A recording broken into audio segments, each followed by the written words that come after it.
GST స్లాబ్లు తగ్గిస్తూ కేంద్రం తీసుకున్న నిర్ణయంపై ఆంధ్రప్రదేశ్ ముఖ్యమంత్రి చంద్రబాబు నాయుడు హర్షం వ్యక్తం చేశారు.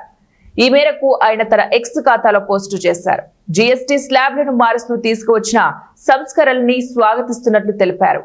ఫలితంగా నిత్యావసరాలు, విద్య, ఆరోగ్య రంగం, వ్యవసాయ ఉత్పత్తులకు సంబంధించిన పన్నులు గణనీయంగా తగ్గుతాయని వెల్లడించారు. ఈ నిర్ణయం పేదలకు వరంగా అభివృద్ధి కారకంగా ఉంటుందని చంద్రబాబు పేర్కొన్నారు. సమాజంలోని వేర్వేరు వర్గాలకు, ప్రత్యేకించి రైతుల నుంచి వ్యాపారులకు వరకు ప్రయోజనం కలుగుతుందని చెప్పుకొచ్చారు. జీఎస్టీ స్లాబ్స్ తగ్గిస్తూ విప్లవాత్మక నిర్ణయం తీసుకున్న ప్రధాని నరేంద్ర మోదీ, ఆర్థిక మంత్రి నిర్మలా సీతారామన్ కి అభినందనలు తెలియజేస్తున్నట్లు చంద్రబాబు పేర్కొన్నారు. పౌరులకు ఉపకరించేలా తీసుకున్న ఈ నెక్స్ట్ జనరేషన్ జీఎస్టీ సంస్కరణలు పన్నుల వ్యవస్థను వ్యూహాత్మకంగా మార్చడంతో పాటు ప్రతి భారతీయుడి జీవన ప్రమాణాలను మెరుగుపరుస్తాయని సీఎం చంద్రబాబు స్పష్టం చేశారు.